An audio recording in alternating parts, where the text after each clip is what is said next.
ভারতের জম্মু ও কাশ্মীরে মেঘ ভাঙা বৃষ্টি ও ভূমিধসের ফলে জনজীবন একেবারে বিপর্যস্ত হয়ে পড়েছে।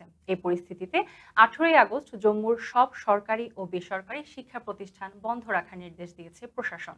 এদিকে 19শে আগস্ট পর্যন্ত প্রবল বর্ষণ, বজ্রঝড়, মেঘ ভাঙা বৃষ্টি এবং আকস্মিক বন্যার আশঙ্কা রয়েছে বলে সতর্কতা জারি করেছে আবহাওয়া দপ্তর। গত 4 দিনে 3টি ভয়াবহ মেঘভাঙা বিপর্যয় ঘটেছে কিশতওয়াড় ও কাঠুয়া জেলায়।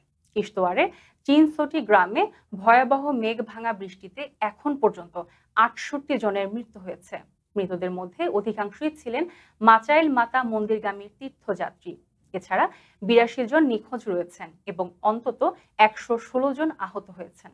প্রশাসন, সেনা, এনডিআরএফ এবং স্থানীয় কর্তৃপক্ষকে উদ্ধার কাজে একযোগে কাজ করার নির্দেশ দিয়েছে। ঝুঁকিপূর্ণ পাহাড়ি এলাকায় বাসিন্দাদের নিরাপদ স্থানে সরিয়ে নেওয়া হচ্ছে। আবহাওয়া দপ্তরের বিশেষ বিজ্ঞপ্তি অনুযায়ী জম্মু, রিয়াসি, উদমপুর, রাজৌরি, পুঞ্চ, সাম্বা, কাঠুয়া, ডোডা, কিশতওয়াড়, রামবন সহ একাধিক জেলায় মেঘভাঙা বৃষ্টি ও ভূমিধস ও আকস্মিক বন্যার ঝুঁকি সর্বাধিক। কাশ্মীর উপত্যকার কিছু অংশেও একই সতর্কতা জারি করা হয়েছে।